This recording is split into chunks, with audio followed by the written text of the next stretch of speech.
อยู่ชายแดนลาวเวียดนามท่านผู้ชมอยู่ชายแดนสกลนำพาวลาวเวียดนามนี่แหละบรรยากาศมอมกันอันนี้คืออยู่หลักแดนลาวนี่หลักแดนลาวถ้าว่าข้ามไปนั่นก็เป็นชายแดนเวียดสิมาถ่ายให้เบิ่งเด้อว่าเบื้องนั้นมันเป็นอะไร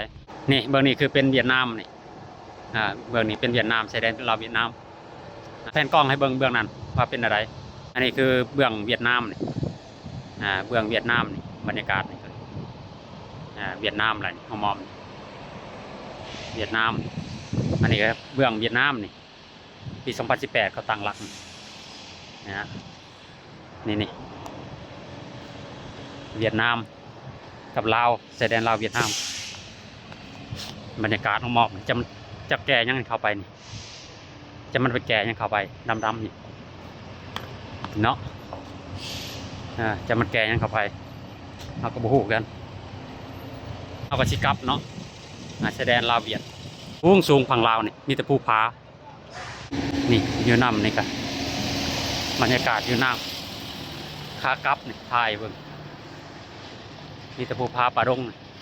ทางฝั่งลาวนี่แม่น้ำนี่น้ำหอมเอาไปคอเวียดนามนะมันชี้เนาะมันว่าพุ่นมันนะอย่ามันไปเขาไปตะพุ่นนี่บรรยากาศของมอชายแดนลาวเวียดนามนี่คือรถเวียดเนาะเข้าลาวนี่รถเวียดเข้าลาวเด้อนี่เด้ออยู่ชายแดนเนาะนำพาวอันนี้คือรถเวียดนี่เข้าสู่ลาวชายแดนนำพาวบรรยากาศของมออันนี้คือชายแดนสกลลาวนำพาวเอาหาเลาะเบิ่งโอ้อากาศดีว่ะเย็นนี่ภูนี่ใส่ภูนี่วิวค่ายทหารกองทัพทหารชายแดนนะกองทัพนะโอ้น้ำไหลแม่น้ำนี่มาไหลประจบนี่มาลงน้ำพาวนี่ไหลเนาะไหลแม่น้ำนี่อันนี้ก็แม่น้ำนึงอันนี้ก็กันไกลนะครับ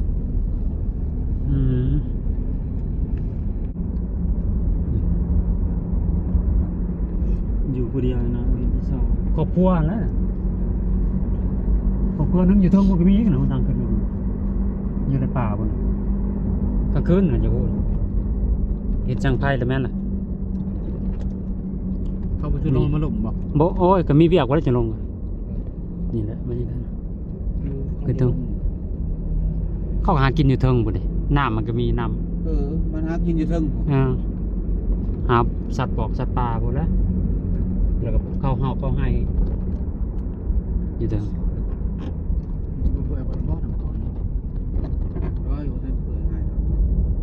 ใส่โฟมนี่กุ้งเป็นมือนะเป็นตู้นี่มันเป็นกุ้งเป็นมือจะสีสมูนี่แหละเฮือนเขาแต่ก่อนนั่น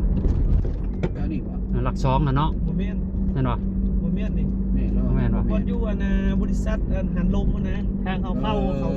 ตัวนั้นหรอวะวัดภาษาวะวัดทางขึ้นภาษาก็ยังกินฮอดละฮอดมอนะฮอดมันนี่มันน้ำนองปีนั่นน่ะมันเลิกปีนั้นเคลื่อนแตกฮะเคลื่อนแตกนี่ปูนกันหันลมเขาเห็ดกังหันมันนี่เคลื่อนขึ้นสิบแตกมันเลิกคือเก่ากันหันลม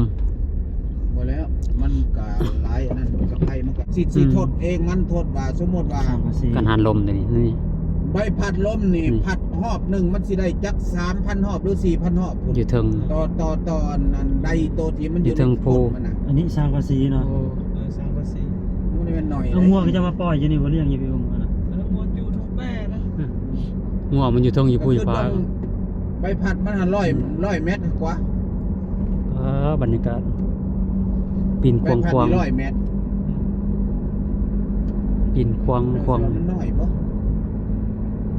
รถแกขึ้นมา2 คัน 3 คันดึงกันถูกใบหนึ่งมันก็มีอุโมงค์ขึ้นอีกเนาะ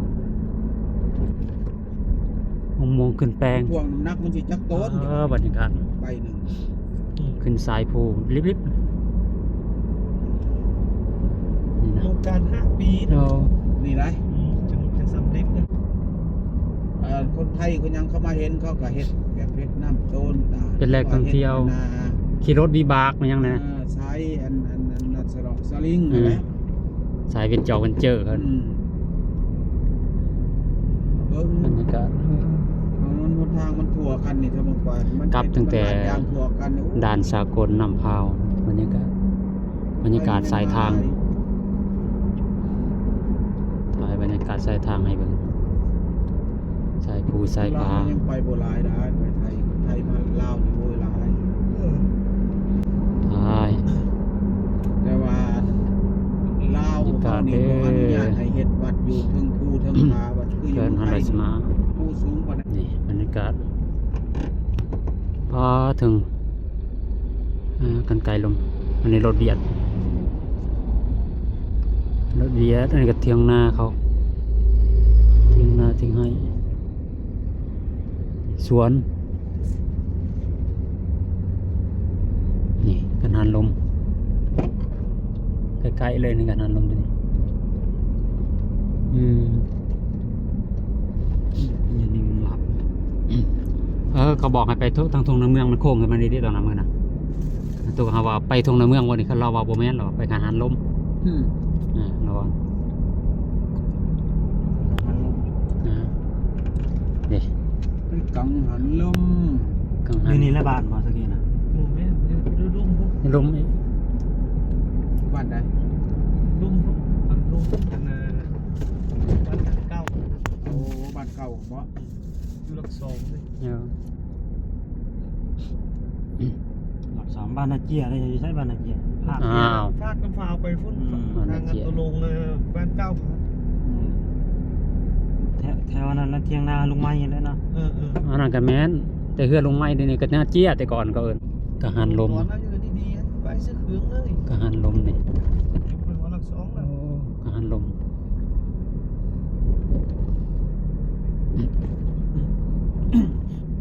ถึงปูถึงผา อยู่นี่ลมก็บ้านเก่าตะกี้นะหลัก2เงินอยู่แถวนี้เพื่อน โอ้ยอยู่บนซ้ำแงมขึ้นที่ประสาทเลยแง่กันนะเขาบ่จือบ่บ้านเฮือนเราสูงอยู่มุมนะเขาไป ทางเขา อยู่ไส ก็อยู่ทางภูทางผาเห็นมันนี่กัน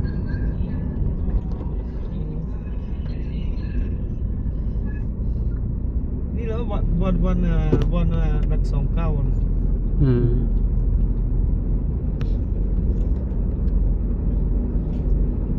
อยู่นี่แหละบ้านหลัก2ตะกี้สร้างเรือสร้างเรืออยู่อยู่ในนี้ ทำก็เช็ดนี่นะนี่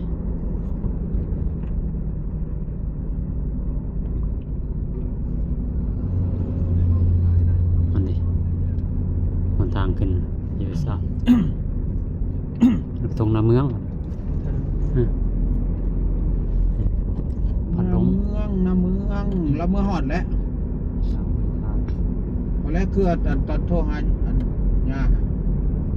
บริโทษนะ โทรหาภาษาโทรหาจันโตหรือว่าหาย่า ล่าสุด อ้าวอยู่ ในตัวนี้แหละคนลาวนี่ นี่นะสีบายครอบครัวเนี่ยคนลาว โอ้ คนนั้นบ้านทุกน้องนาเจียตะกี้นะ ทางนี้เลยถือว่าเราสูงบด ละสูงมด เป็นซานมันแปน อยู่นี่ทุกแป้เนี่ยเราอยู่เข้าฟุ้นเลยนะอยู่ในฟุ้น ไม่ใช่เงินเก็บพรไม่ใช่นั่งได้เงินเก็บพร เก็บพรนั่นลุกนะนั่งลุ่ม เพื่อนซานมันแปนโอ้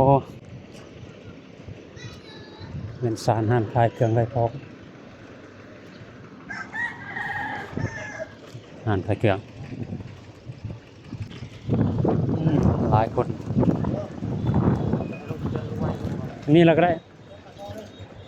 ตรงนี้หรอวะเฮ้ย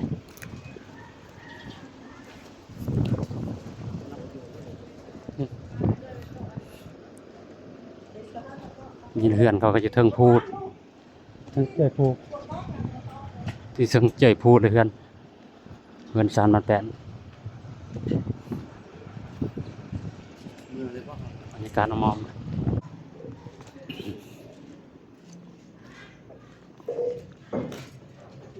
ต้มไก่นะ มันไปเลิกไก่นะไปตีบ่โอ้อยู่ดีมีแฮงโอ้ครับอยู่ดีมีแฮงเด้อนี่บรรยากาศมอมๆ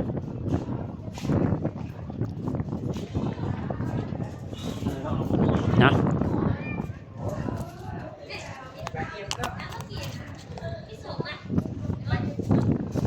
ฟ้าพัดลมเนี่ยพัดลมเห็นคักมุมนี่เห็นลมเด้อเห็นผู้เห็นตัวนะกันไก่เฮ้ยมันยังก็ลมพัดแล้วมันมานี่เนาะกันหาลมนี่กันหาลมกันหาลมก่อนนี่โอ้สวยงามบรรยากาศของกันหาลม